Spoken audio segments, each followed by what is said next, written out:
Hello दोस्तों everyone, कैसे हैं? क्रांति पर आधारित अब देखना है जो कृषि के विधियां हैं, प्रमुख कृषियां एवं उसके विधि।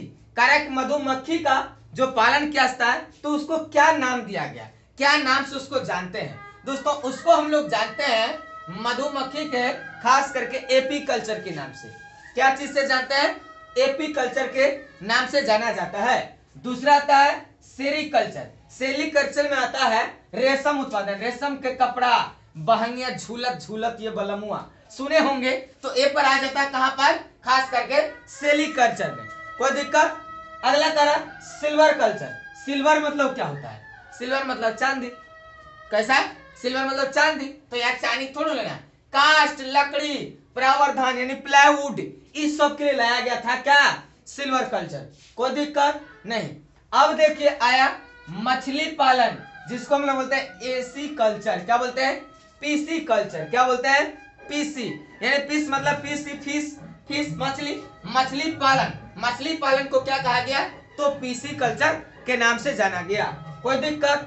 अगला कार्य इसमें हॉर्टिकल्चर। क्या है? हॉर्टिकल्चर यानी बागवानी कृषि, जैसे चायपत्ती, कहवा, कॉफ, ये सब लगाने के लिए जिस क्रांति को नाम दिया गया क्या?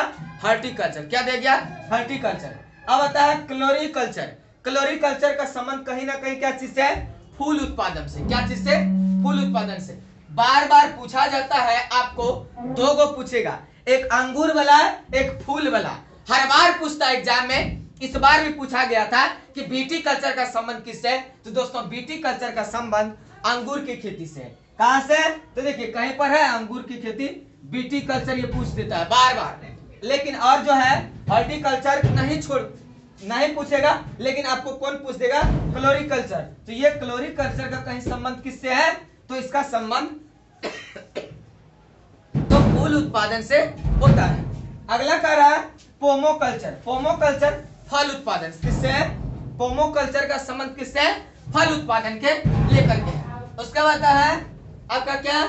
रोपोपोटिक। क्या? रोपोपोटिक यानी कि हवा में ही पौधा उगाना, उसका जमीन से कोई संबंध नहीं रहता है। तो हवा में कैसे पौधा उगाया जाता है? आप लोग सुने होंगे या देखे होंगे ने, खास करके मशरूम की अगर खेती की बात किया जाए तो हवा में ही उगाया जाता है। तो ये कैसे होता है संभव? इस चीज को जानना जरूरी है। खास करके इसके लिए कई सारे नमी युक्त मात्रा घर चाहिए, फिर भूसा उसा प्लास्टिक में बोरा में भर दिया जाता है, नीचे से पानी का भाप समझिए उसको दिया जाता है, बालू भर दिया जाता है, नमी बना रहे, और जब सड़ता है भूसा उसा तो उससे क्या निकलता है? ऑटोमेटिक है कि उसका बीज उज शायद आता होगा या नहीं, इतना नहीं पता है। तो उसको खास करके ये होता है जो हवा में पौधा उगाया जाता है, उसको बोलता है रोपोपोटिकल्चर। क्या बोलते हैं? रोपोपोटिकल्चर बोलते हैं।